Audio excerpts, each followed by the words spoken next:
Hello, everybody, and welcome to tonight's edition of the Sportcat Show. We are honored to have the LIPP Men on sports. I talk about UFL things. Currently, we are on week number 9. So, without further ado, I don't have much to say. Must bring in the real LIPP Men, Daddy LIPP Men, and Junior LIPP Men. How are you all? He looks very small. He does. Well, let's see. We also have someone backstage. We have Charles. So let's see if I can fix all this. Well, no, I don't want to be big. I don't make you big. Not me. You're the superstar. Yeah, wow. All right. Well, we'll say hello to everyone out there. Welcome to week 9 of the regular season, episode 12, I believe, of the LIPP Men on the UFL. I heard you there, Glenn, say the LIPP Men on sports trying to rope us into 24/7 ESPN Sports Center stuff. Not yet. Not so fast there, Sportscat. You got to wake up pretty early in the morning to fool me. And by pretty early in the morning, I mean 11:58. So this week, we have a bunch of questions. The quarterback carousel continues. Is it upset week? I know I was upset. There were transactions and injuries. We have the news. We had some, playoff positioning shuffling. A couple questions answered. Well, one question answered, one not. But, without further ado, first I should say hello to my son. How are you, Jake? Oh, what a day. Memorial Day weekend. Thank you to everybody who's tuning in on this fine holiday. We will try, as always, to keep it short, but it won't happen. But hopefully we can get some fireworks in afterwards and some good barbecue. But with that said, it was a good weekend of football. We're coming to the end of the season. We already know the playoff matchups, so Week 9 was a little bit of a mess, and I think Week 10 might be a lot of the same. I think that you might be right. We also should take a moment, because of this Memorial Day, to thank the fallen who fought for our freedom and our safety and still do, and served in any way. They didn't need to fight to be part of the service. There's every kind of job in the military, and every part of it is necessary to make military go forward. And we include in that, our law enforcement agencies and first responders of all sorts. But I think Memorial Day is especially for the fallen of the military, which when I grew up, the Coast Guard was part of the military. Now it's part of the Department of Homeland Security. But nevertheless, just respect for the fallen who have fallen in service, and you can pick and choose, in your own hearts and minds. We also have a guest down there who we were going to bring in later, but since he's in there, we're going to acknowledge the black rectangle in below me, and that's Charles Maynard. Charles, how you doing today? Hey guys, thanks for having me. All right, and so for the folks who are wondering what Charles is going to do, we're going to introduce him in a couple moments. Well, reintroduce him in a couple moments, and you'll find out why he's here, because he's going to. We think that we're going to add something a little bit different than other UFL podcasts. Not that we don't think we're a little bit different, but I didn't, not that I've heard every single one of them, but I don't think any of them have gone into this sort of micro level. Anyway, let's get into some of the things that happened this past week. So first we go with the week prior ratings, because that's what happens. We probably won't have these ratings until possibly today is the 27th. Usually it's Tuesday, so the 28th. But because of the holiday, things sometimes are delayed by 2 days. So in any event, we're always a week behind either way. So week 8 ratings, Memphis at Michigan, which was on Fox, 673,000. It peaked at 1.058 million in that 7 to 7:15 quarter. Houston at Birmingham was on ESPN2, which is ESPN2 FS1, always bad news for the viewership, and no surprise here, 254,000, very poor showing. Very bad, despite that being, I think that was in a primetime spot, if memory serves. Your Sunday games were San Antonio versus Arlington. That was on Fox, 545,000. It peaked at 803,000. Why I wrote down the peak, I don't know, I guess, because whoever wrote the article was looking for something to be happy about. St. Louis at DC, which was, the sort of the game of the week, if there is one, that was 1.1 million, and that peaked at 1.4 million. So there's some good news in there. We have our USFL conference championship game all set. Actually, it was all set last week. It's Michigan at Birmingham. No matter what, it was going to be at Birmingham, but now it's definitely absolutely going to be at Birmingham. The XFL was a question. Both St. Louis and San Antonio are in the playoffs. I'm not sure that home field has been determined yet, because I think they've split their season, and they have this. Actually, San Antonio has a better record. St. Louis, I believe, has the tiebreaker. So next week when they play each other, if St. Louis wins, they'll have a home game. If San Antonio wins, they'll have the home game, which is very interesting for the St. Louis fans, and it is at San Antonio this week. So a little bit more news before getting to transactions. All views are up from 2023 at the rate of 27%. This is the same as last time we reported that same stat, which is good, because when I reported that stat, I also added some bad news in that it started at up 54%, then dropped to something like 36%, then 27%. But it seems to have stabilized at up 27%. So that's good. You never, up is up, but you never want to see the trend to go back down. So it looks like it's plateaued. And going into the final week and playoffs, you'd think that it's going to go up. The average view is 806,000. Remember, that includes plenty of simultaneous games, including this weekend. And, too many. Yeah, absolutely too many. Hopefully not to be repeated. And also games on secondary networks like ESPN2 and FS1. Houston and Michigan, just to build on what we talked about last week, does look like they're not looking for different states. They're looking for different stadiums. I'm not sure. The news is everywhere, all over the place. There's some other news bits, but I think that with that, we can probably first get if Jake has any impressions upon any of what I just said. No, I just think we'll talk about it a lot. I think the biggest takeaway is that we have a big game this week, and this big game again has been misscheduled. But that's besides the point.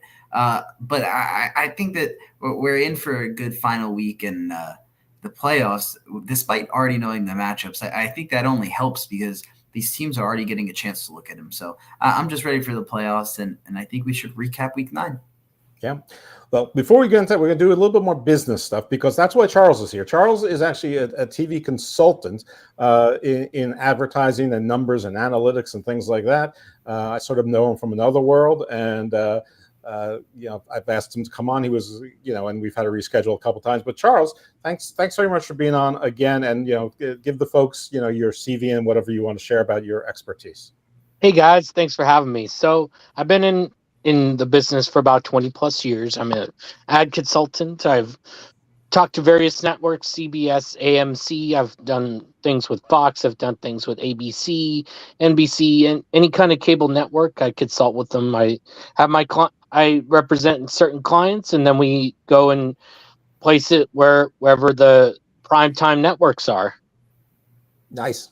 So primetime, that does include the UFL for some of their games, and next year, apparently part of Fox Friday sports lineup, at least for 10 weeks out of the year. We're not sure about playoffs or championship, though Fox owns half the league, so if they want it, I guess they're getting it.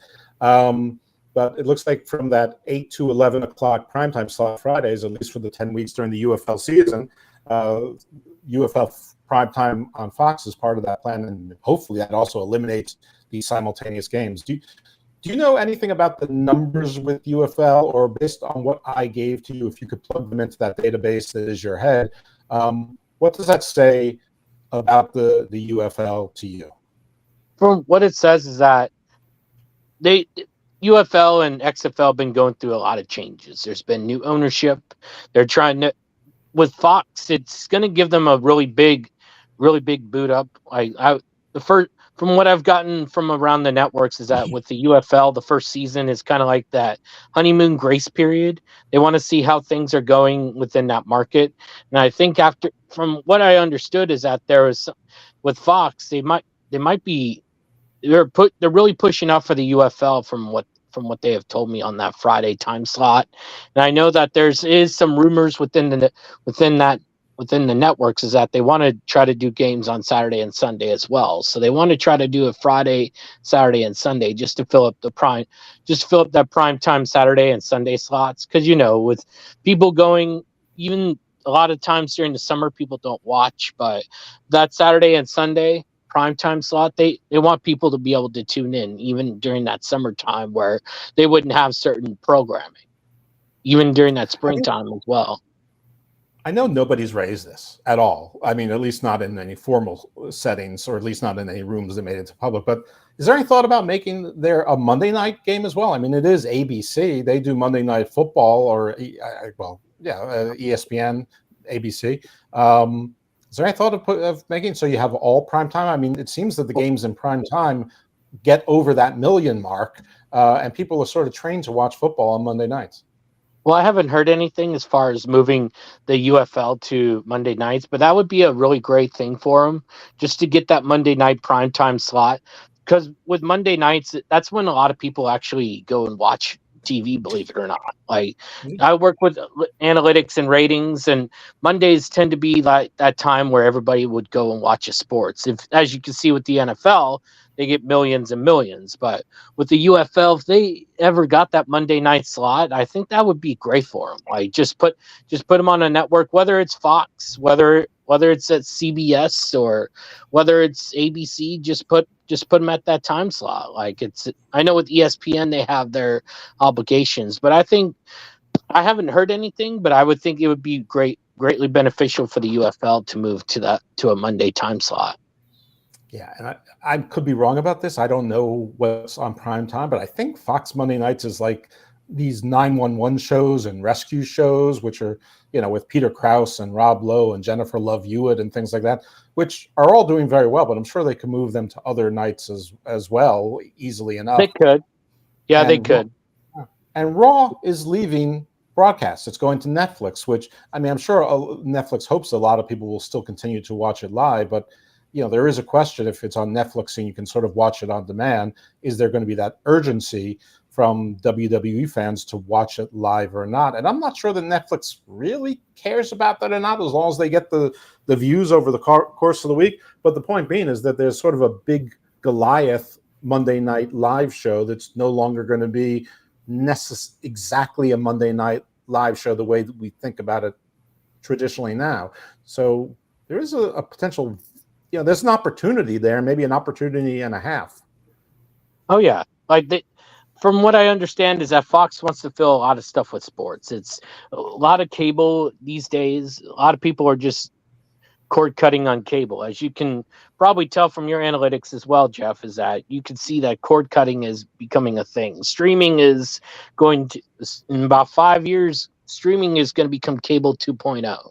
Like, everybody's going to be getting a streaming app. So as far as just being able, UFL, yeah, I mean, if they can be on a primetime slot on that Monday, it would be great for them. Even on Fox, like with cable, a lot of people, it's just for I just don't know with cable, but with Fox, it would be great in that Monday time slot. They can move Rescue 911 or whatever that show is over to Tuesday or Wednesday. Like, I don't watch that show personally, so, but with UFL, that's a great opportunity market. Like, there's a lot of people that want to watch football all year long. So having that UFL on that Monday, that would be great.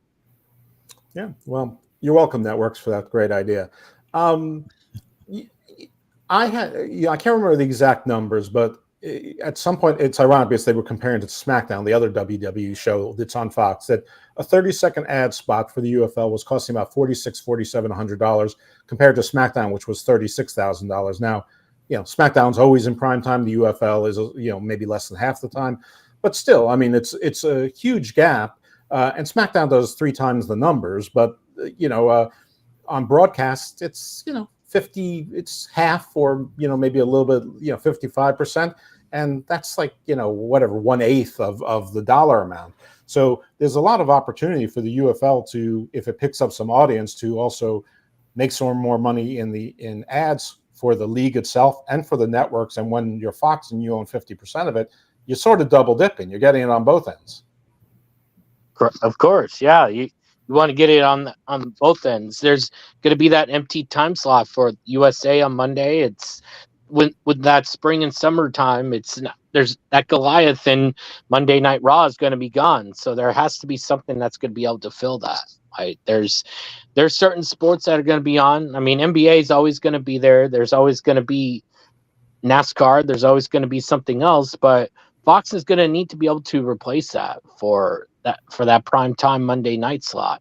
Even if you do Rescue 911, they're still going to get those shows are going to get the same amount of people whether you move it to Tuesdays or Wednesdays. Everything on Fox on network TV is always going to be high, no matter where you moved it. That particular show has moved so many time slots that people will still follow it no matter where that you put it. Yeah, I do want to acknowledge Jay from the Touchdown crew. He was checking in on us. Thanks, Jay. They were kind enough to have me on a couple times, and we had Charles, his partner in crime, over there on once before. Jake, I'm sure you've got some questions for our Charles, not Charles Richardson. Well, Charles, thank you for coming on. It's a pleasure to talk with you. I want to expand on this Monday night topic a little bit. I feel like Monday Night Football for the UFL might become a real option with expansion. So how do you think expansion really plays a factor in the TV market? Expansion is great. If networks, a lot of the times they'll look at the ratings, they'll look at how much that's going to bring in. And then with expansion, I think that moving into a Monday will actually work great for them. Just put more teams, it gives them more visibility. It'll be great for that. It'll be great for the UFL. So I think a lot of UFL fans have been calling for expansion too. I remember when I was watching it with the Seattle Sea Dragons, I was kind of upset that they did not include the Seattle Sea Dragons again. But with expansion, UFL has a real chance to make some really good money. Even with those primetime slots that they are getting, that viewership is actually really higher than some of the reality shows that you've seen in those time slots. So I think that the networks are really impressed right now. They're trying to see what's going to happen with this first season, and then just be able to work from there. If expansion happens, I think Mondays could be a good possibility for them. They just have to line everything up. Yeah, absolutely. There's no way in the world you can convince me that Andy Cohen is paying less for Teresa Giudice and Kyle Richards on the various Real Housewives shows than I'm sure the salaries of all those ladies. I know they run them reruns forever, and they're sort of evergreen shows. But I can't believe that the costs of those 10 to 18 week television shows aren't more expensive than this league, which with expansion and with more playoffs, and if they had one or two preseason games, they could easily turn it into a 14 or 15 week league, even if there was weeks off for the number one seed team or and whatever. Anyway, smarter people than me can figure it out. But if I can visualize it, they can solidify it. The numbers have been okay, but the league has taken it upon its own shoulders, which is good, because a lot of times when a product isn't doing so great, there's a lot of blame to be passed around. You blame the fans, you blame the networks. The league has sort of said, nah, we did this merger really late. We couldn't we took the slots that we can get. Daryl Johnston, I think yesterday, said that it's probably our fault that the ratings and the attendance isn't that high, because we really didn't have it. Everything happened so quickly that we didn't really market in the local communities and do all that. So it's nice to see that the executives of the league, because this is a corporate league. It's there's no team owners taking that on Daryl Moose Johnston's broad shoulders. He was the Moose. People will say Moose, rather than any other blame game. Now, you and I both know that signals from TV world and from executives don't necessarily mean anything, but it's not nothing either, right, Charles? Right. Sometimes what you hear on the media is a lot different than what goes on behind the scenes. I've talked to a lot of people. There's in that network world, there's a lot of people that will say certain things on TV, but then when you talk to them, it'll be a whole lot different. It's one of those type of things where if you follow it for years, I'll give you an example, just like with the wrestling stuff. They may say things out loud to the press or to the media, or however that they work, but then behind the scenes, it's a whole lot different. The networks, as long as you're producing something, they like cheap content. That's what a lot of them do and it makes it even with the UFL, it'd be right now they're making pretty good as far as as far as the ad sales. Like from what I've seen is that it's gone up to the expectation. It's just because that was a merger that was late, and they understood that. Like I've talked to some people that I know, as far as one of the people that is behind the scenes with UFL, and they understood that what you were saying, Jeff. Like they saw that it came in late, so they want to be able to see how that's going, even if it's possibility that they might change from ESPN to go to somewhere else if it's going to get them more viewership. Yeah, my understanding is that they sold all of their ads, and they were still adding sponsors. Not all are being announced, but like the Correct. Department of Defense, the Army sponsorship was solidified, week 2 or week 3 in the league, and there's still more coming. And let's just say they do move to more prime time. So we already know they're moving one night to prime time. So let's just put that average from 806, and let's be happy. Let's be optimistic, and let's say it gets moved up to 1 million. With the current ad rate of about, let's just put $4,700 at 1 million. That sounds about right. Right. Do you think that ad rate would stay the same, or do you think it would increase, or do you think that that's plenty good enough? I mean, it's not going to get SmackDown numbers of 36,000, but it could go up to, I don't know if my math in my head is right, around 11,000 seems to be, 11,500 seems to be around proportionate if you're doing 1/3, if you're closer to it being 1/2. I mean, again, I think the SmackDown ad rates were set when SmackDown was doing more like 3 or 4 million. So, yeah, I don't know. Anyway, do you think that there's upward room for that 30-second ad spot that would not break the market, that advertisers would still flock to it? I think so. It's hard to tell just because with a lot of these things there's a lot of analytics that goes behind it. There's a lot of numbers. They just have to see it. Like it, they would want to give it like the first 3 weeks and see how the numbers go. Put them on a prime time slot. Let them see how everything goes, and then just a lot of it is just hard to determine. Just because the UFL is relatively still a young league, so it's with their merger, they're just trying to see how it's going to go right now. Move them to a prime time slot, and then it's going to be, they'll be able to determine it from there. But about 12,000 sounds about right. I would think it would go up quite a bit though. That's interesting. I'm going to turn it over to Jake and Glenn in a second. I just have one more thing before I lose it, and that is, I have to be honest, I was a little bit worried about season 2 until I heard in the upfronts where Fox actually announced UFL football as part of their Friday night lineup. And as far as I'm concerned, that I know nothing in media and TV is in stone, but that's as close as like the author going up and like chipping the Epic of Gilgamesh into those clay tablets, 5,000 years ago or whatever it was, as it gets in TV. So would you say that when you put in the upfronts like that, it's about as good as it gets? It's about as good as it gets. Yep. For people who don't know what the upfronts are, that's for advertisers like me. That's like our Christmas. Like all these networks will go and sway people like me who go and represent companies to be able to go and invest and be able to go and advertise. And being on part of the upfronts is a big deal for the UFL. It's gonna let advertisers and investors know that the UFL is important, and it's going to bring more eyes to that product to be part of the upfronts. Right, fellas, turning it over to you. Yeah.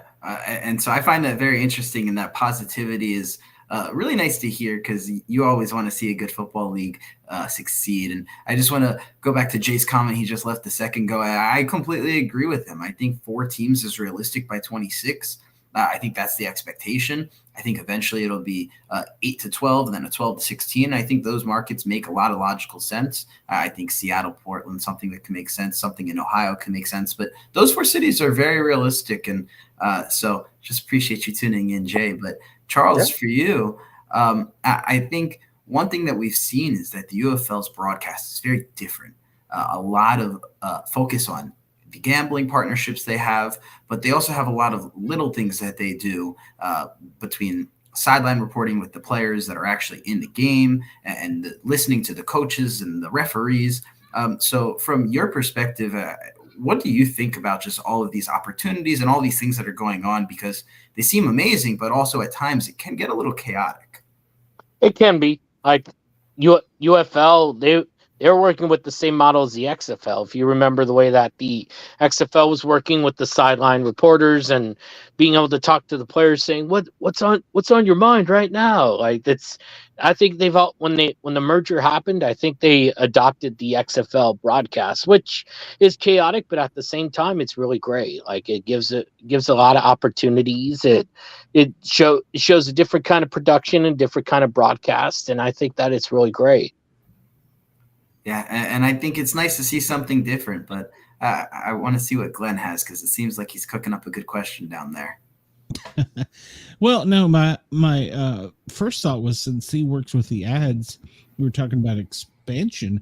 Do they give any of the ad agencies, like, let's say, why don't you go talk to a lot of people in Seattle and see what you can get, or DC or Chicago, or do they give you any leadway like that, or are they just they give us leeway. Like we go with where the TV markets are. Seattle has a high TV market. I think about 13th or 12th in the country for TV markets. New York is number 1, California being number 2, and they give us a lot of leeway. So we try to go and see what, like with the UFL. I know from people that I know is that New York really wants a team. Like they've been begging for a team for a while. Like with that high New York market, I'm sure the UFL is going to go with New York and Philly.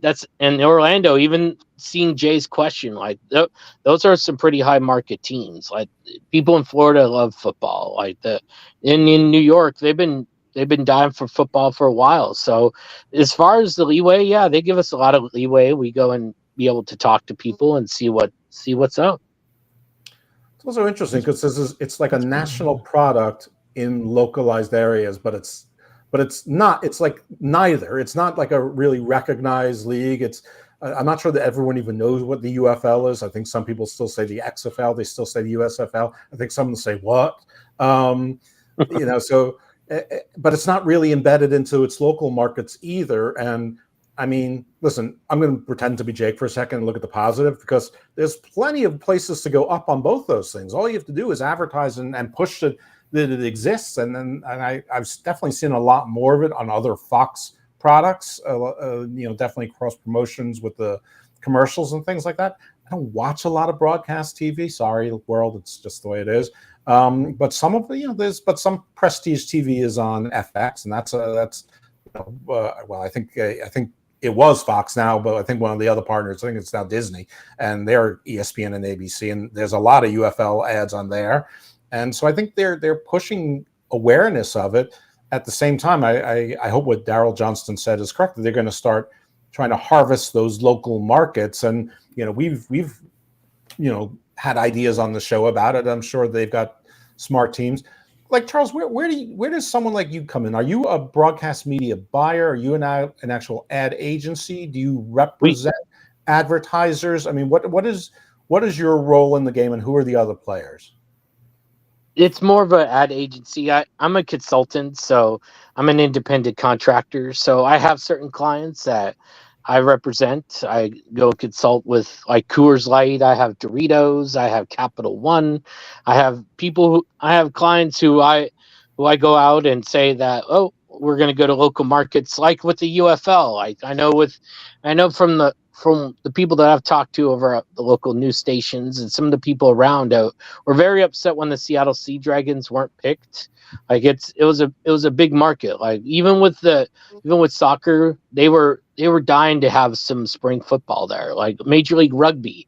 You wouldn't think that something like that would be able to draw, but in certain markets, like even when I go out there and do that, I let them know that this is going to be something that they're going to be entertained by. It's going to get them more eyes, and I think with UFL, it's something out there. As far as the other players, there's other ad agencies and other consultants do different things, but I just know from my circumstance, I go to a lot of the local markets. Sometimes I go to New York City. Sometimes I go to Texas. Sometimes I go to California. I go to places where they'll even want UFL. Like I know from San Bernardino they were talking about it at one time, but that's something that nobody's told you. But San Bernardino in California, just outside of LA, they wanted the UFL. Nice. Maybe they should get the Real Housewives of Orange County or the Real Housewives of Beverly Hills to have a crossover event. Can you imagine that one? Yeah, I just did. So clearly, I can imagine it. Yeah, absolutely. We have another question from Jay, and I still don't know the correct way to pronounce his last name. I've never actually asked him, but I'm going to go with La Casa Nostra to make it exciting, like Antonio Banderas. What's he say there? I would like to see a real push with street teams in these markets over this 9-month offseason. We would too. I think they need boots on the ground. Agree. Till they have individual owners. Yeah, we won't get into that in a second. Is there any talk about year-round street teams and maybe social media promotional teams being hired for the offseason? Charles, I think you know what street teams are, but just for anyone in the audience who doesn't, those are literally what you think they're. They're people who go to put flyers on windshields. They go out to public events, farmers markets, flea markets, community events, community parties, and they give out lanyards and drink cozies and T-shirts and whatever, and carnivals and state fairs, and they say, hey, we're from the UFL, we've got a team here, and just within 40 minutes of here, and tickets are $10, and there are family packages where you can get 4 tickets for $28 and enjoy a major league game for a minor league price, blah blah blah. And basically they're cheerleading teams, sometimes including cheerleaders themselves. That would be correct. Yeah, you got it. So do you see that kind of push? And two parts. Do you hear anything about there being private ownership? And if so, do you think the owners will have some requirements put upon them to be a franchise owner, to market in their teams, to spread the word? Well, part one, yeah, there's a lot of street teams. There's a lot of, and I'm sure that they'll adopt more promotional teams here in upcoming. I don't have a definitive date as far as when that's going to happen. And as far as the individual ownerships, I don't know as far as what the UFL's rules are, but I have heard of individual ownerships happening. I just know with the UFL being a relatively young league, I don't know what their ownership requirements would be, but if there's somebody out there that's going to go and make a push for it, then I'll let you guys know as far as what I know. Cool. All right, guys, you guys have any questions for Charles or any observations? I just want to remind everybody they can also call in at 1-888-88-YERGZ. That's 1-888-88-YERGZ on your phone pad, and you all will talk to them live on the air. So there is that option as well. Charles, do you think private ownership would make any difference, really? I mean, people love the owner when they buy the team. They generally hate the owner at all points in between, and then they love the new owner when they buy it until they learn to. I mean, listen, I've been in Baltimore long enough to know that people hated the ownership group and then loved Peter Angelos until they learned to hate Peter Angelos, and then they loved the new ownership group, and now they love Peter Angelos again because he passed away. But you just can't say the name Irsay in this town without somebody spitting. It's like a Romani curse. Do you think that private ownership makes a bit of difference beyond the efforts that private ownership might put into the local community? Or do you think that we're sort of overthinking that's too micro, that the issues are really more macro? For me, I just don't think it would make much of a difference as far as the private ownership. I think relatively it would stay the same just on that end. It just depends on how much devotion that private ownership is going to have. If they want to invest it to the team, or if they care about the community around there, it doesn't. From what I've seen, it just with the UFL, it's not really going to make a difference. I just don't know. I don't want to tell you any wrong information on that end. From what I've seen, it's not really going to make a difference. Jake, you can bring the dog on the camera. I'm sure it's a very attractive animal. He's doing his thing. We went to the dog beach today, so he's a little weird today. I've heard valuations where you're saying the teams are worth $30 to $40 million a year. I mean, I understand that these are made up numbers. It's like, Twitter was worth $44 billion because Elon Musk offered to pay $44 billion. They said, we accept. He said, no, I don't want to. And they went to court and they said, you accept. And the court said, you accepted. And, and now it's, worth $11 billion, but probably isn't worth more than the 4 or 5 that it was before. If even that. I mean, I don't understand the value of data, but there's other companies where Truth Social was valued at 6 or 7 billion, and now it's stock, it's worth a fraction of that. I mean, do you think these teams are actually worth 30 or 40 million dollars, or is it just it's sort of made up for now that they decide that's the reasonable price?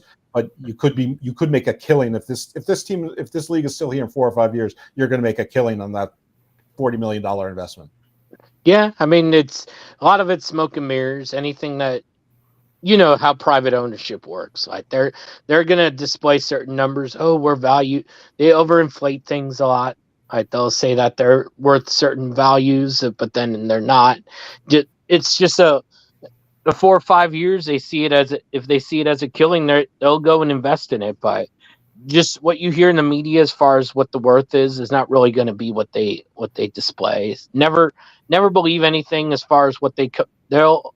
All these owners just overinflate everything. Of course, a business owner will want to overinflate everything and want to make sure that things aren't going to go out that's bad in the public. Like, oh, I don't want people to know that I'm really worth $15. I want them to know that I'm worth $30 instead of $15. It's an interesting conundrum if you are a group or someone who wants to buy a team, because of course you want to get a deal. You want to be the first one in, but you also want to be cognizant that you're setting the market. I mean, you want to return on your investment immediately. So if if you made the deal for 28 million, you've just diminished the value of your theoretical investment.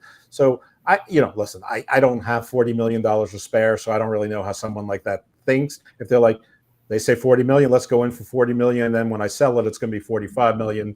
Or if they go, I'm going to be the first. I want to come in at, 27 million and then make the next guy pay, 31 million and make the next guy after them pay 34 million and, edge it up that way. Like you're the first one to buy in a new development and you just want the property values to go up. Or if you're dealing with other people as sophisticated as you are and you're like, he paid 27 million, I'm paying 27 million too. I mean, is that something that you would have any insight into, or is that just your guess is no better than mine? Well, that's my guess, but there's always going to be that one owner that's always going to overpay or overinflate it, and it messes it up with a lot of the teams like that. Even with player contracts in all sports, like there's always that one owner that overpays for everything, and then it's going to overinflate it on purpose, but they really can't go and afford it. But as far as just with that, it's like, yeah, I mean, it's my guess is as good as yours. Just as far as that, I don't have like real insight on as far as certain owners in the UFL, but it's just on my guess anyway. In about 4 to 5 years, if the UFL is still around, just on that end, it's gonna be worth a lot. But people have been dying for spring football. People have been dying for even summer football sometimes. But as far as I could tell, and this is just my guess, is that a lot of the owners they'll overinflate it and they'll say, oh well, we'll see what happens, but it's a private company. They're not going to display their books. They're not going to do anything. They're always going to go and overinflate. Right. And I imagine they'll do the same kind of franchise, collective agreement, the NFL model, where it's sort of a cooperative and the commissioner works for the owners or something like that. Or maybe they'll try it. Anyway, it doesn't matter. It's just speculation. But Charles, I never intended to keep you 35 minutes, but I think that we got a lot of great insight out of you and a lot of inside information. I'm not sure how many UFL podcasts are going into this at all. And I think all the fans should be interested in the dollars and cents because it's a business at the end of the day. And last I checked, Fox, which owns 50% of it, wasn't a socialist company. And last I checked, Redbird Investments wasn't in there for bad investments. And The Rock is just sort of a famous face on the front. So they're all in it for profit. So, fans should be interested to see what the plan is to make a profit, and if there seems to be a road and a path that way. And it seems like there could be, if even someone like myself can see it and you can sort of confirm it with your inside information. I'd say that's good news for the league. Oh yeah. UFL fans, just get ready. Like it could take off. You just never know. Expansion would be great. You could possibly see the 12 to 16 teams if it takes off like the UFL wants it to. Like more owners will invest. They'll see how much they'll see that the fan. It's all about fan demand. Like the more that the fans want it, they'll get teams in there. Well, ESPN, if you want more private journalism like this hard-hitting journalism, you're going to have to come to us with a good offer. That's all I got to say. All right, Charles, thank you so much for joining us and giving us some of your time in what is the late afternoon, and you're probably ready to take your afternoon nap like I do. All right, Jeff. All right, guys. Thank you for having me. Hey, thank you for joining us. All right, Charles. All right. Thank you for coming. Have a great one. You too. All right. Interesting conversation there. I mean, I thought that was really insightful, and I hope the audience and especially my co-hosts and our producer got something out of that as well. All right. Well, let's go into a little bit about the people are dying for football, and unfortunately, some sort of counter information, which would be the attendance for Week 9 at Arlington. Arlington again continues to be struggle. 8,545. They're on their 1-game win streak, but it's a big team in St. Louis. It's not as easy to travel to Arlington as it was to Birmingham. Birmingham at San Antonio. San Antonio is one of the better performing towns. 11,839. One of the better teams too. DC at Memphis. Memphis is continuously underperforming, except for the financial support of what will probably be that franchise's owner, if there is a private ownership in Fred Smith of FedEx fame, was 6,380. That's either a 3 or a 7. I don't think it really matters whether those extra 4 people were there or not for these purposes. And Michigan at Houston, another team, fourth largest city in the United States, 6,527. So not last out of 4, but pretty close. And 4 versus Memphis, which is like the 52nd size city in the nation. Houston, you continue to have a problem. All right. So attendance. Any thoughts on attendance, fellas?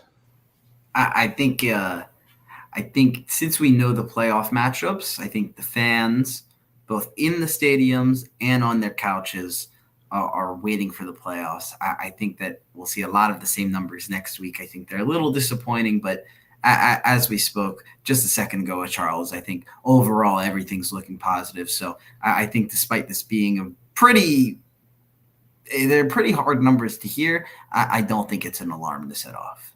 Okay. I also heard from my one of my acquaintances in Texas that it got up to about 110 degrees there. So there's a little disincentive to be outside that, even if you're a Texan. And it is Memorial Day weekend, so it's a 3-day weekend, which a lot of people go away, they travel. So there's I guess that cuts both ways. But anyway, we don't need to harp on that. Some other news: the championship trophy was revealed. Have you guys had a chance to see that trophy? I have not seen it. Yes. I think it's really nice. I mean, it's sort of almost like a 3-dimensional V with sort of like a cleft through the middle, almost like almost like a tuxedo vest, but it's not closed in the middle. It's sort of triangular, the upside down triangle. Is there a way we can get a picture on the screen, Glenn? Oh, maybe. A little like the Lombardi trophy. But they kind of just hollowed out the NCAA one, in my opinion. But yeah. That's probably a pretty good description. Also, Arlington got their championship rings from last year before the game, giving them a little bit more incentive. Tickets are for sale for the playoffs, and I think even preseason for packages next year, season ticket packages are on sale as well. There is a looming labor issue. Some of the head coaches have been complaining about their pay and saying that they were only contracted through 24, which I think the head coach gets a budget. So it's not just their pay, it's the pay of all of the coaches. So Wade Phillips is probably making more than the other coaches, but because he has less less assistant coaches. I'm just guessing. I don't have enough inside information, but I think they were given, and listen, hasn't hurt the Brahmas any, might have helped them. But because of that news coming out, it turned out that most of the players' contracts are also up in 24. And so some of the insiders are saying that they'll probably just do letters of intent as opposed to long-term contracts, almost like year to year. I don't know what to make of that. I mean, I guess it's good that you just can't have releases and I guess you can. In all sports contracts, you can always release people. So probably doesn't make a difference. It'd be great if they had 6-year contracts, but everyone wants salary. Yeah, I think it makes sense. You're in this league to get up to the major leagues per se. I mean, if you're in AAA and you're stuck in AAA, you want to move to a new team where you have an opportunity. So I think going year to year allows the players the flexibility, it allows the league some flexibility, and it allows for them to build that relationship with the NFL or even the CFL for being a pipeline of talent. Do you think the CFL is a step up or is it lateral? I think it's lateral. I think CFL has a lot of good things going on. I think they have that ESPN partnership, so they're on ESPN Plus a lot, and that allows them to reach the American market. I think what they're doing, they've got the Canadian market. There is no the Canadian football demand is there. There is no American team, so they're very Canadian focused, and I think this is the equivalent in the States. I think because of the relationship with Fox, it kind of puts the players equally as exposed, and I think once the UFL is more of a household name, that's when the UFL would probably then be above the CFL just because it's in America. I actually personally think the quality of CFL football right now might be a little bit higher. Maybe it's just because the players have been together more, but I think that's just he said, she said. I think the pay is also higher. They're privately owned. I remember that from when before Baltimore had the current football team, which for a while had no name, is now the Ravens, and in between the Colts, we had the Baltimore. We thought it was going to be the Colts. The football Colts said no. And I said, the Stallions, and then the football said no, and then it was going to be the CFLers.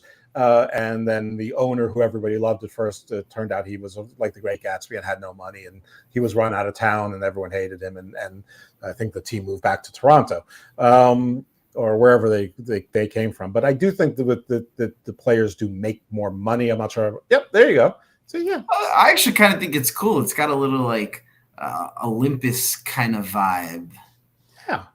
Yeah, I like it. I think it's a pretty trophy. I mean, and the championship rings, it's like they're not skimping out on some of the sort of the frills. I mean, Definitely. It looks like a championship trophy. The rings that Arlington got looked like championship rings. I mean, it's not like junky stuff here. These are things of value. So yeah, and I like the split of it, showing 2 different conferences, and like Jay said in the comments, like. I think it would be nice for them to have the XFL and the USFL trophy similarly to the NFL, but I do think that championship trophy kind of sums it up because it has both halves of the league, and champions is right in the middle. So I actually think that's a pretty cool looking trophy. I think so too. I don't know about you need conference champions. So there's only 4 teams, in each conference. But it would be nice. It's something to play for the players. It's just a motivator. When there's expansion, well, right now it's frills. It's like a welterweight belt when you already have a lightweight. Anyway, some other transactions. Chase Garbers was activated, though he was listed as a QB2. Though, as we found out, that's not exactly what happened. And John Lovett, the running back for San Antonio, was scratched. Apparently, it was a planned rest week for him, and so there was probably some more of that. But I don't think I want to go through too many of the transactions. We'll talk about some of the major things as the games go forward. So the first game was St. Louis at Arlington. Wilkins Jr. was the starting quarterback for St. Louis. A.J. McCarron, up to today, Monday the 27th, was still listed as day-to-day. Luis Perez did start. There was some question as to whether he would start or sit down. We had some questions here. I think we both advocated. Yeah, pretty right. We both advocated that maybe they should start the rookie and see what he can do. But and Lindsey Scott didn't even play. They played Holton Ahlers, Houston Ahlers. Yeah. They played him a little bit, and I'm not sure if Lindsey Scott was hurt or something, but that was just very interesting to me. Something that I should have looked into. But I don't know. All I can tell you is that Arlington came to play. They did a trick play early on where they sort of did a lateral, and then I think as a receiver threw a pass, a 40-yard patch to Canella. The 2-point conversion was made. Arlington had a field goal as well. Sailors for St. Louis continued to have a solid play. He had a touchdown catch. Extra point was missed, of course, but Wilkins Jr. also had a rush touchdown. They missed the extra point there. Right before the end of the half, there was Isaiah Winstead caught a touchdown pass, and there was a reverse to also Isaiah Winstead, who ran all the way around for the 2-point conversion. Probably the most difficult 2-point conversion I've ever seen someone work for. He ran around 900 yards for it. But at the end of the first half, it was 19-15 Arlington. St. Louis, the playing for playoff positioning, and some say the best team in the league. Didn't look like it. But as we opened the second half, we had Wilkins Jr. He had his second rushing TD. St. Louis missed all 3 of its extra points at this point in time. Seth Green, because I just like saying Seth Green, had a touchdown catch for Arlington. He also successfully caught the extra point. There was another field goal on Arlington's part. There were 2 interceptions by St. Louis, thrown by St. Louis to Arlington, and one was a pick 6, which that wasn't great. And then something I'd never seen before later on in the game. There was so Arlington had a field goal, but after the pick 6, that was St. Louis's 6 points, they turned the ball over on their 1-point extra conversion and threw an interception, and the guy ran it from the Arlington touchdown zone all the way 100 yards to the St. Louis touchdown zone, and all of that counted for 1 point. So a turnover on an extra point conversion can be turned into the same amount of points they're going for, which is something I didn't know before. I didn't know that anyone mentioned it before, but we saw a pick 6 and a pick 1 back-to-back plays. Did I even come close to doing that justice? I mean, I will say we have seen a couple potential opportunities. And what's going on, Uncommon Soul? We saw you in there a little bit earlier than the show. It's nice to see you again, as always. I feel like it was maybe 2 weeks ago where we saw a near return back, and the guy got tripped up. So I think it's been threatened, but we haven't actually seen one of those yet. And I think that's just a intriguing twist. I feel bad because all that work for 1 point, it seems a little underwhelming, but I mean, every point matters at the end of the day. So I think it adds an extra element to the game, and it's very surprising. And it was nice to see their defense getting a little active. Absolutely. I'm going to pay more attention from now on to extra point conversions, because even though I hate that they miss most of them, well, now if they miss them in particular ways, it could lead to points for the other team. So I did not know that. This is something I learned in week 9. Wilkins threw a third. I'm sorry, go. I say you learn something new every day. Indeedy. So Wilkins threw a third interception, but this was junk time. He was just throwing the ball up to try and make something happen. So the game ended with Arlington winning its second game in a row. So no longer in the conversation as the worst team in the league. The ending score was 36-22. I'm pretty sure that the over hit on that one. So you now have St. Louis falling to 6-3, Arlington at 2-7, and the next game of the day was Birmingham, undefeated at 8-0, going against San Antonio, strong everywhere at 6-2. Adrian Martinez did get the start. Quinton Dormandy got the start instead of Garvers, even though he was active. This game was disappointing, especially if you're a Birmingham fan. I don't want to get too much in the game. We'll go over who some of the stars were, but 2 weeks ago, Birmingham beat St. Louis in what was, proclaimed as the game of the year, and maybe it was, but we saw some chinks in Birmingham's armor. And St. Louis since hasn't, they've lost 2 out of the last 3, of course, one being the game we just talked about. Birmingham last week squeaked out a win against a way inferior team, so we thought, but they got the win. But we felt like we were starting to make more excuses for Birmingham. Maybe they were taking it easier. Maybe they were resting him. Hello, Beyond the Box. What box are you beyond? I'm not sure if I should have asked that question in hindsight. Well, live TV. What you ask. Right. It already happened. So, spoiler. Actually, I'll be honest. She is the host of another show, so she comes in here and follows us regularly. So, all right. Well, what's that show it's about? Brenda. We should plug, shows that are on the network. Absolutely. Well, her description of mine are probably a little bit different, but she says it's beyond the minds box. I say it's to the point where you have to put the tinfoil hat on. So, but that's just me. Okay, well, there you go. Selling the dream, Glenn. Selling the dream. All right. That's what I do. We like that. We like that you're thinking out of the box. What else is YouTube for? Come on. All right. So anyway, we have the start. So we have Justin Smith had a he caught a touchdown pass. They mixed the extra point 3 times because there were 2 penalties. And so Birmingham gave San Antonio every opportunity to get this extra point, but they missed it all 3 times. So 3 strikes and you're out. Garbers comes in. He gets a little bit of time, but he really didn't seem to be very comfortable there. At this point, Martinez marches Birmingham down again. Field goal. That's been sort of, all teams sort of suffer from not scoring and getting field goals when they should get touchdowns. But they did get a touchdown pass to Jay Sternberger, who quietly had a pretty impressive game. The extra point was missed. Ellison, a big running back for San Antonio, doesn't get a lot of play because he's behind Lovett and McFarland. He had a touchdown rush. The extra point was missed. There was also a missed field goal. San Antonio made a super challenge, and Wade Phillips loses that super challenge. But San Antonio caught a break on a non-fumble being called incomplete. Commentary and everyone else was saying it was the right call. I don't know. I watched. It looked like the guy caught it to me and fumbled. It looks like he made what they call a football move.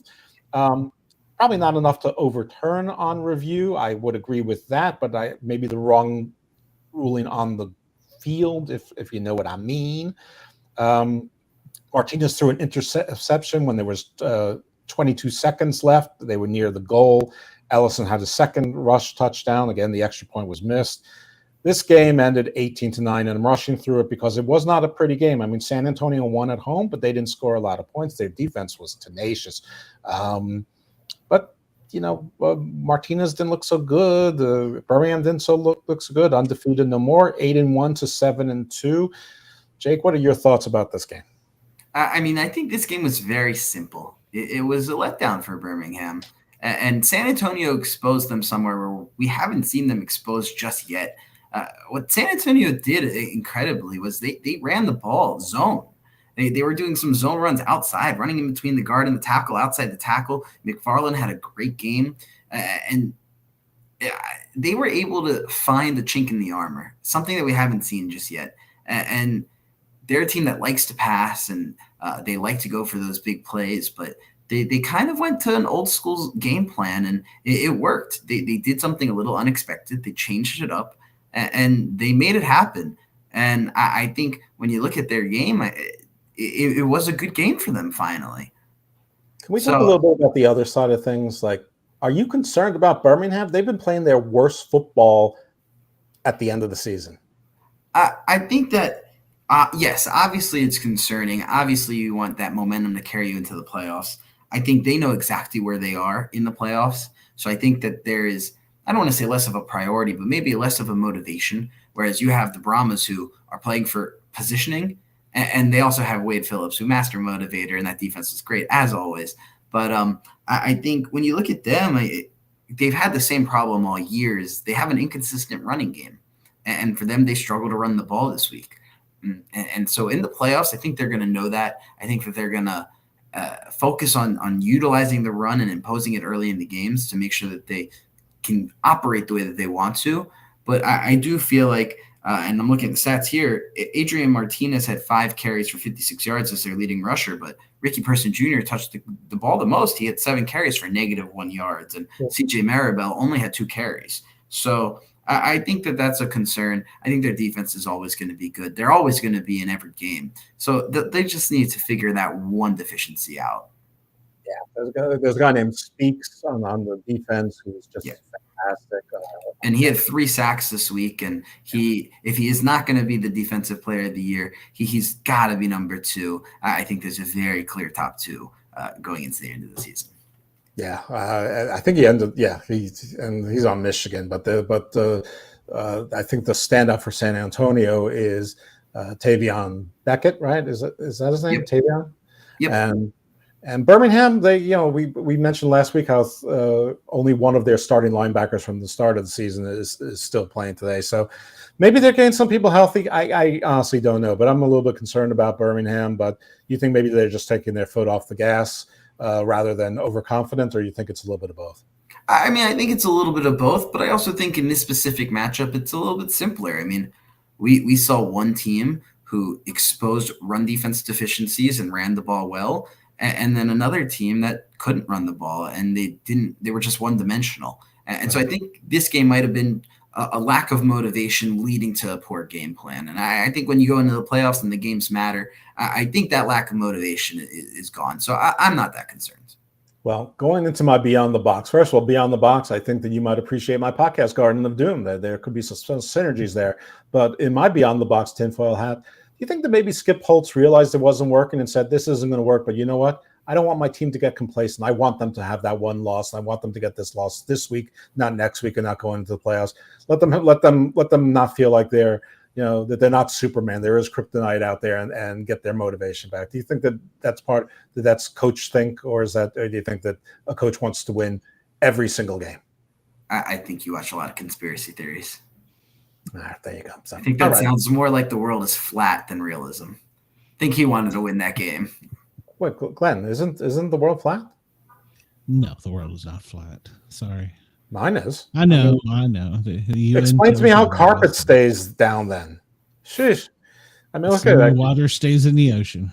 You get carpet in squares, right? I rest my case. All right. Grid squares. Yes. Grid squares, exactly right. Squares, nonetheless. Squares are flat. The end. All right. So DC at Memphis. We're moving on to Sunday now. Tiamo, game of the week, isn't it? Yeah, sure. Game of the week. We said 0-0. That was mine.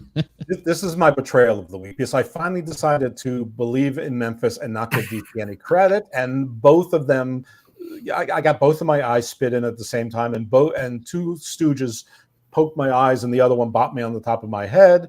Uncommon Soul says it's round but flat. Absolutely round correct. And flat, like a plate. Exactly, I agree. Pizza with a firmament over it, like a snow globe. I got it, and like a little bit underneath, with a nice flat thing for the underworld, and a little flat base for the, to sit on the turtle that's flying around the universe. All right, so Jordan Tamo gets the start. We weren't sure about that. Troy Williams got the start from Memphis. We weren't sure about that. So early on, Tamo and DC, nothing much is happening. They have a 4th and 2. They decide to go for it. You can hear Barlow going, no, we're going for it. No, we're going for it. No, we're going for it. Like he's arguing with the team over it.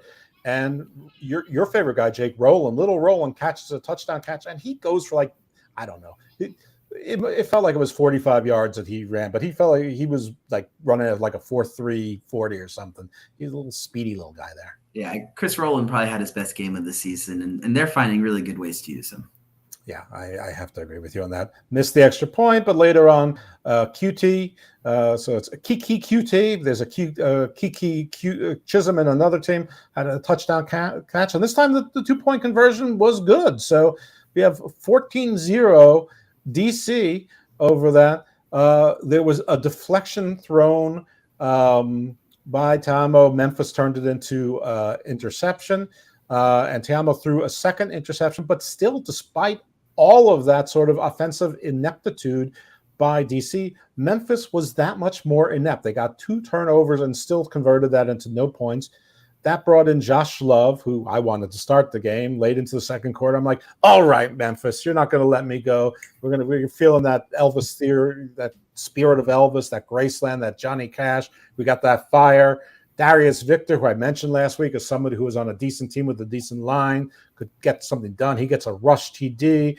You get the extra point converted. It's 14-7. Things are feeling good. And then Ellis, the tight end for Washington, catches another touchdown pass. I think it's their second of the year. Extra point is good. It's 21-7. Then Tiamo adds a rush TD. There's a 2-point extra point conversion as well. At this point, it's something like, I don't even understand the score at this point. It's like 29-7 or 30-7. At this point, my TV mercifully switches to the Houston, Michigan game. So I never got the Michigan game. I didn't hear anything about these scheduling issues, but I mean, they can't fill Ford Field, so I don't think the home field advantages matter that much. But yeah. I do think that they will keep their home colors if they so please, and I do think that they'll be treated as the home team when it comes to the coin toss and stuff. I guess not the coin toss, but the coin toss events. But right. With that said, I do think that they would be respected and treated as the home team. But I haven't heard about that issue, and like I said, I'm not really sure if it makes too big of a difference.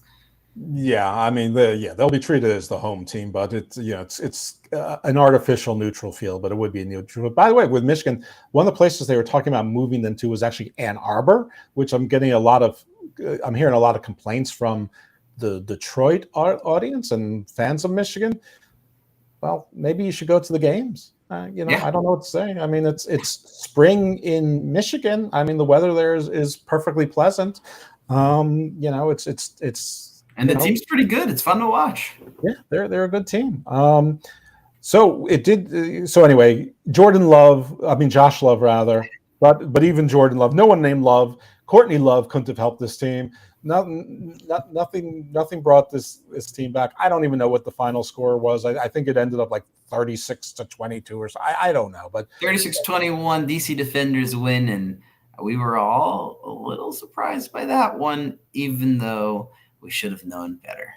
Right. So DC goes to what seems to be at this point a respectable 4-5, because there is such a difference between the have and have-nots. They're about the only mediocre team, I suppose. Memphis falls to 1-8 and reclaims its place in my heart and probably in reality as the worst professional football team in the UFL and probably the world. All right. Houston versus Michigan. Nolan Henderson is the starting quarterback for Houston. Etling is the starting quarterback for Michigan, but that doesn't last very long because they put Perkins in, which is great because I really like Perkins. I like Lewerke too. I like both of them better than Etling, but Perkins got the start. The Michigan defense is really the story of this game. They had, I think you mentioned earlier, they had 4 sacks. 3 of them was by Tavion Speaks. There were 9 knockdowns. They had at least 1 fumble recovery. They had a sort of a last-second interception as well. Played a pretty solid game. Not sexy, but some of that. Etling, there was a rushed TD early in the game. We know Wes Hills wasn't in the game. Who scored that rushed TD? Oh, you're asking me? Yeah. The name escapes me. I can cheat. Oh, it was the man, Mark Thompson. Right, Mark Thompson. There you go. Back. He had a decent game too. Yeah, he had a good game. They were talking to him on the sideline. It's like riding a bicycle. So yeah, he got a rush touchdown. We haven't seen much from him this year, so that's actually good. Guy named Quinn, who I'm going to call Peter Quinn. I'm not sure if that's his real name or not. That's a guy from Homeland. Yeah, I know. Oh, and that's Trey Quinn, who caught his first touchdown of the season this year. Right. And this is where Perkins takes over at quarterback. It was a sort of late-ish in the second, early in the second half. I think after 4 minutes into the second half. On Houston's side, there were 2 touchdown passes to Hall, so good on that. Perkins did get a touchdown rush there in the second half. The extra point was good. There was a big run by Perkins at some point, and then he had a second rushing touchdown, and the extra point was good again. So Perkins doing a lot with his legs, getting into the end zone, and he just, yeah. I'm not going to say he's Adrian Martinez, but first of all, he's bigger than Adrian Martinez, at least bulk wise, probably not height wise. But he brings a dimension to Michigan that sort of they didn't have before. And I don't know. I feel like they're a very full team. That they're missing a little bit on the outside, but with 3 running backs and Perkins at quarterback, I sort of feel like that. Well, how can you be a sleeper at 7-2? But they feel like they've been slip sliding and sneaking into this league sort of higher echelon royalty. Yeah, and I mean, I think that's because it was the case of playing to their opponents. They played a lot of close games, but they're able to win close games, and those are the types of teams that you want to see in the playoffs. And I'd like to just talk about Bryce Perkins for a second here, because I think you bring up a good point where he's very quick and he brings a totally different dimension to the game for them. He had 2 rushing touchdowns, I believe. I think he was their leading rusher, and they used him a lot, whether it was by design or not. And I think one thing that you mentioned is his type of speed. I mean, he's more of that straight line speed, dynamic ability. Well, not like Lamar Jackson. Nobody's like Lamar Jackson, but in the style of a Lamar Jackson. Whereas a guy like Manny Wilkins, who also had a great game statistically running the ball, he's not as fast and elusive and slippery. He might have more of and he's definitely not the thrower of Patrick Mahomes, but his running ability is a lot more like Patrick Mahomes, where he's a bigger guy and he can get down the field and he can run and it's efficient, but it's not going to wow you. So I think you see a lot of these backup quarterbacks coming in and showing that element of speed. And that's something for Michigan that I think helps. As you mentioned, they've got a whole stable of running backs. And when you look at it, Nate McCrary was the guy that I was really hoping to see in this league. And we haven't really seen him much until the last few weeks. And he had a great game this weekend. Matthew Colburn's the guy that we've been talking about as one of the best running backs in the league for a while now. So I agree with you. I think Michigan's going to be in every single game that they play. Trey Quinn's been Mr. Reliable, and he finally got that first touchdown. And I think the biggest takeaway for them in this entire game is COC Mariner. He had 8 catches for 95 yards, and he hit a couple of really big plays. And I think they're starting to really find their own. Yeah, I agree. I mean, I remember early on, I was surprised by how professional Michigan seems and how unflappable they seem to be, how Coach Nolan seems to coach with confidence and the team seems to play with confidence. And they play their opponents. I don't know that they've blown anyone out. This game was 26-22 at the end. It's, the way I blew through it, you'd think that Michigan won, 57-3. But it wasn't as close as 26-20. It never felt like Michigan wasn't going to win this game, especially by the second half. At least I didn't feel like it.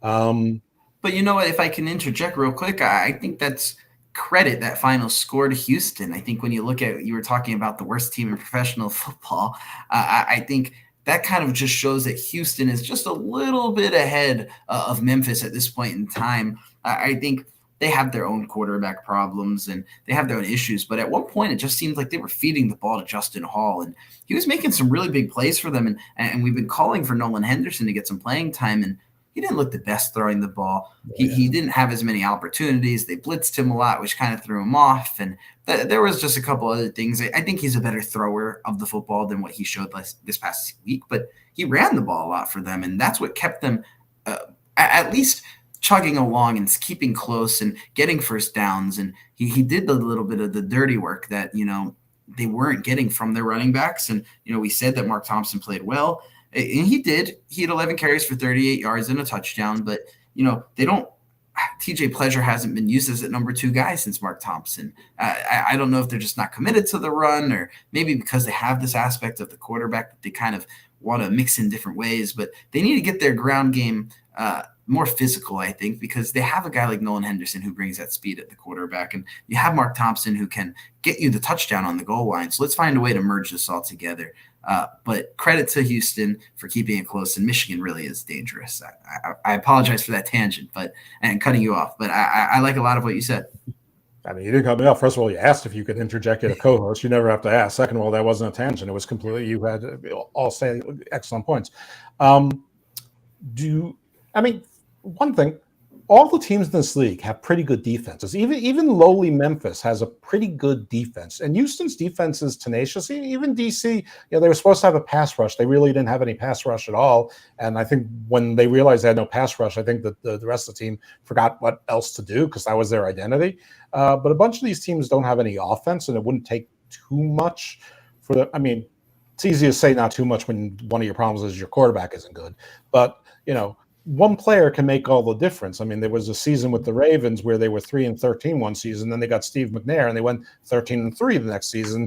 Pretty much everyone else on the team was the same.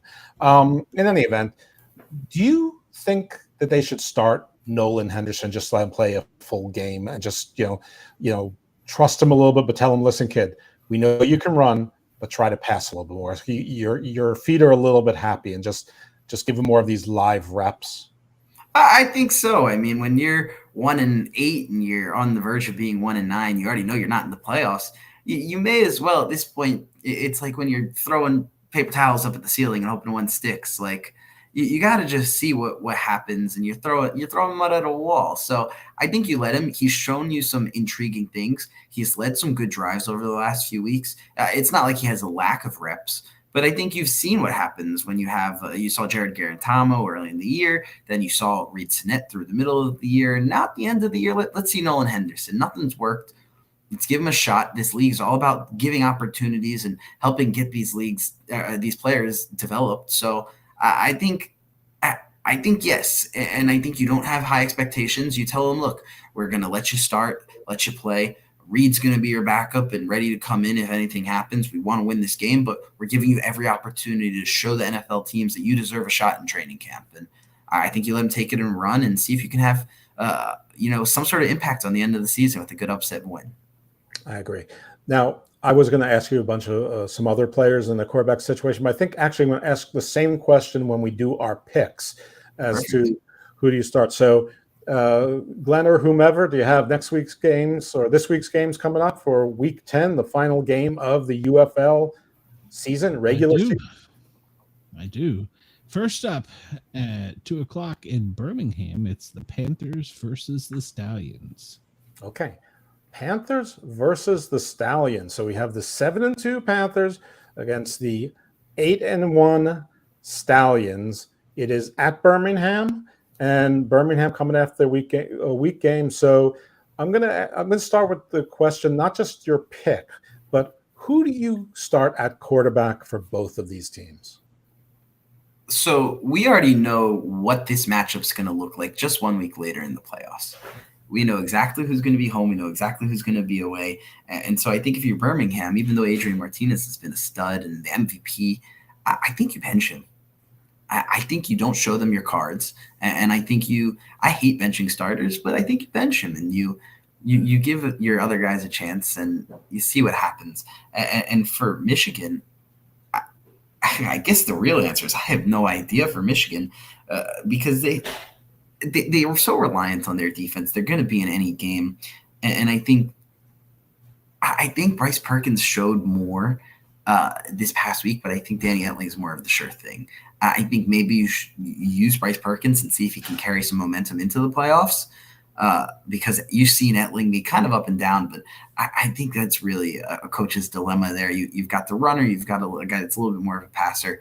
They both showed some pros, they both showed some cons. Who do you think wins this game? I think Birmingham. Okay. Even though they're not going to show their cards, and I think that's going to play in their favor. I think they're going to show some things different, and I don't think Michigan is going to be prepared. I think I am sitting most of my starters if I'm Birmingham, including Martinez.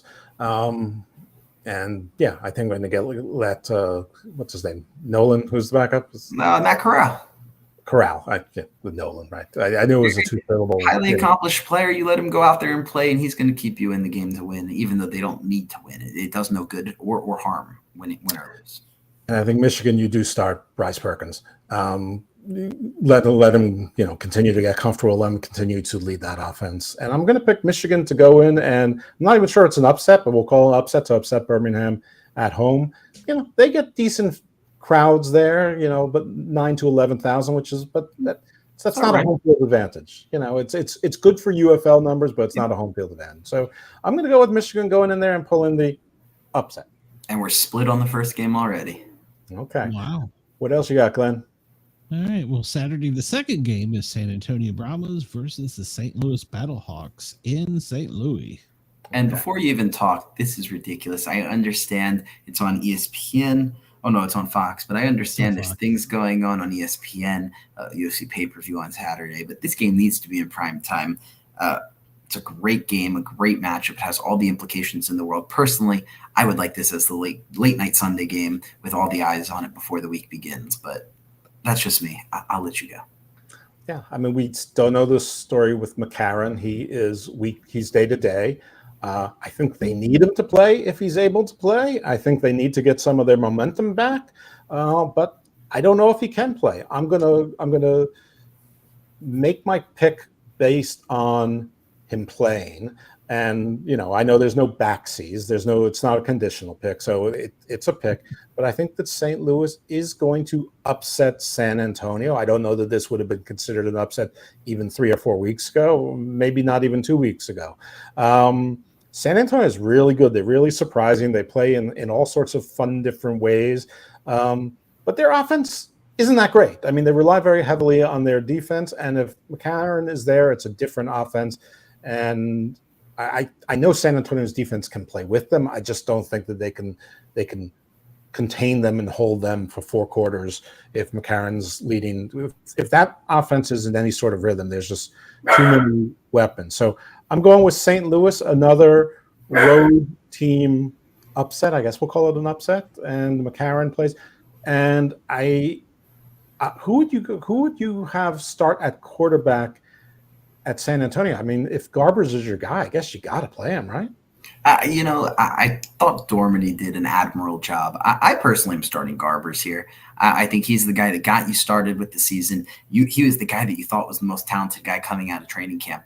You stick with your guy. I think that your bread and butter is defense. And I think they showed their cards last week is that they understand that their running game is going to be vital to them. McFarland had a great game. John Lovett got a rest week, so he should be fully rested and loaded and good to go for the playoffs. And Ellison's been doing great recently. So you got a 3-headed monster in the backfield. I think you stick with the guy that your initial gut told you was the man, and you run the ball a lot, and you let Garbers do what he can through the air. I mean, he didn't have the best of games, but he had a very high quality game. He was 16 of 23, threw for 130 yards or so, and his passer rating, I believe, was like a 120 when I was looking at the box score. So he had a great game when he was in there. So let Garbers go. And I think when we talk about my prediction for this game, it's hard for me because I think the AJ McCarron effect is huge here. If he plays, the game is much more competitive than if he doesn't. I think if he doesn't play, San Antonio can very easily walk in and win and steal that number 1 seed and home field advantage. But I think that St. Louis needs the home field advantage more than any team. I believe the broadcast was saying that AJ McCarron would have played if he was needed to last week. I could be misremembering. So I think AJ McCarron does play, and I'm going to go the opposite way of you as, again, I think the Battlehawks do have that home field advantage, and despite the Brahmas looking great, I think the Battlehawks at home in a game that matters this much.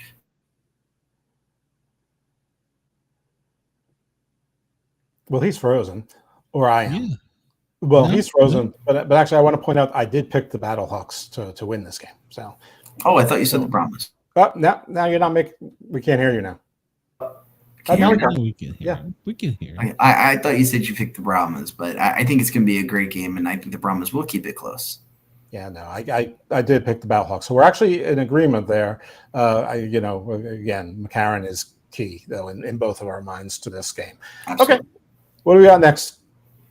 Sunday, we're starting off at noon in DC on ABC. Arlington Renegades versus the Defenders. Oh my goodness! You know what?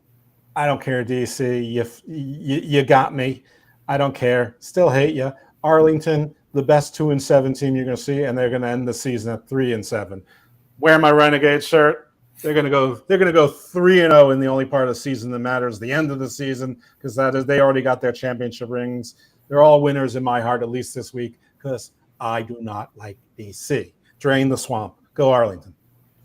Yeah, and it's a very interesting game. I mean, I like what you say because Arlington worked in a new running back this week, Darrington, and I'm forgetting his name, Devion, whatever his last name is. He came out running hard from the beginning, and their running game looked good, and Luis Perez looked good, and he looked calm, and he looked like the guy that we were expecting going into the year.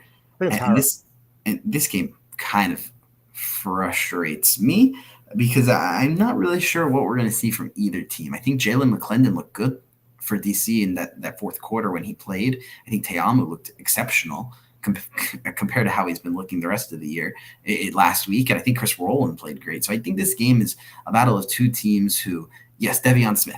Thank you, Jay. I think this game is very interesting, and I think it's very close. I think it's going to be a battle of who really wants it more. Both of these seasons are over. So who wants it more? And personally, I haven't seen it from DC this year. So I will agree with you. I will go with Arlington. Arlington's hot. Luis Perez is good, and he wants to show everybody that before the season's over. Yep. All right. And last game. Last game of the regular season in prime time, 7:00 on Fox. Houston and your favorite, Memphis. They're both my favorites. Okay. Just like, why is this the primetime game of all games? Yeah, I agree on that one, yeah. I think when they had it in mind, they were thinking about rivals because the Memphis Showboats were the Houston Gamblers / Roughnecks. So, I don't think anybody thought either of these teams were going to be that bad. In any event, this is the battle for the bottom. This is the battle for the worst. I just said that the Memphis Showboats convinced me once again that they're the worst professional football team. And I'm going to stick with this. I don't know who's playing for it. It's the Tank Bowl. It's the Stank Bowl. It's the Tank Bowl. It's the Toilet Bowl. It's whatever you want to call it. But get your dude wipes ready because this game's going to stink. There will be some defense. So if you like defense, enjoy it. But the offense is going to be ugly. But I'm going with Houston to win. I don't care where the game is. I'm going with Houston, whatever it is. Neither team can draw more than 7,000. So Houston, this week, your problem is just how you win, but not whether or not you win. Yep, and it's in Memphis, and I agree to the same sentiment to you that I do think Houston wins. I think they're the better football team out of the two. I do think Memphis has really firmly put themselves at the bottom of the league, and this is, in fact, the Tank Bowl, and we will definitely find that out.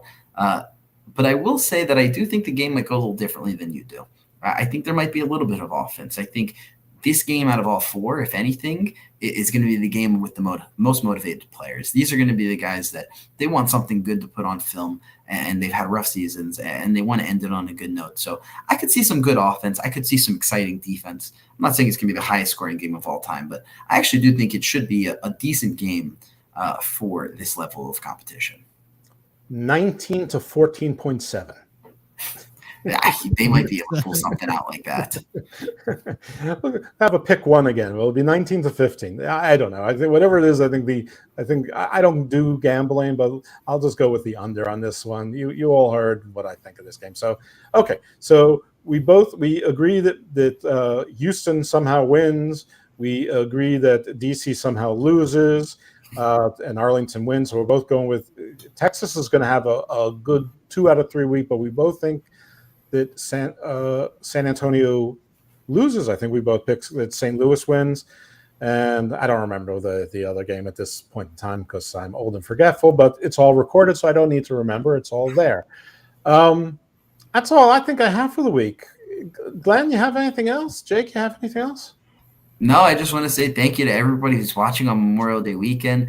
Jay, thank you for complimenting us. It's always a pleasure having you. You guys do great work over there as well. We'd love to have you in on one of these, maybe a playoff edition one we could do.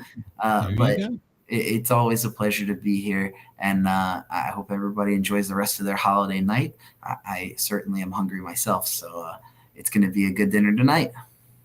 All right. He loves to eat.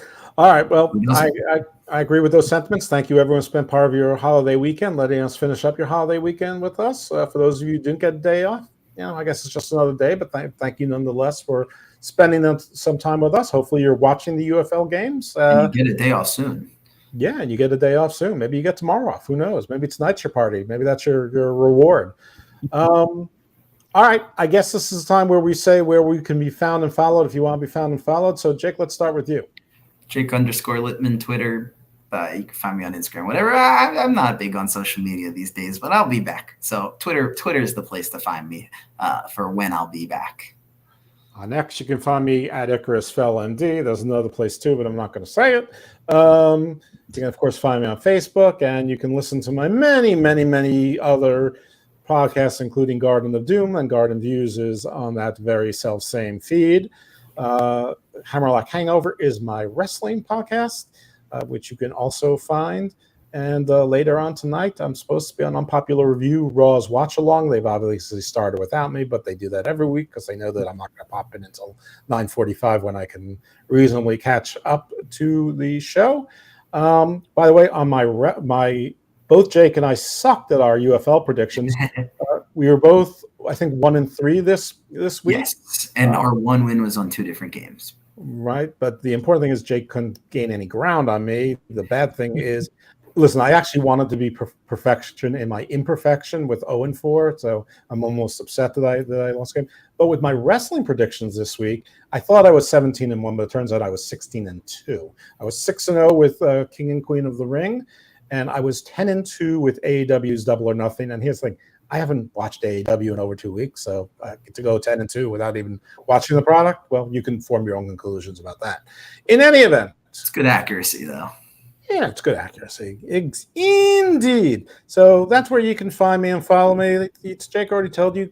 Glenn, tell us about all the magnificent products on the Sportscat network. Well, tomorrow you can find me on the Thin Line Rock Station playing rock and roll from noon until 2. And then Wednesday, I have my Paranormal Guys show. And then Thursday, I'm back on the radio again from noon to 2. Noon? Yeah, 2. I don't even remember. Friday, I'm kind of double dipping. I've got my own show for public safety people. And I'm doing Flashback Fridays on the Thin Line Rock Station.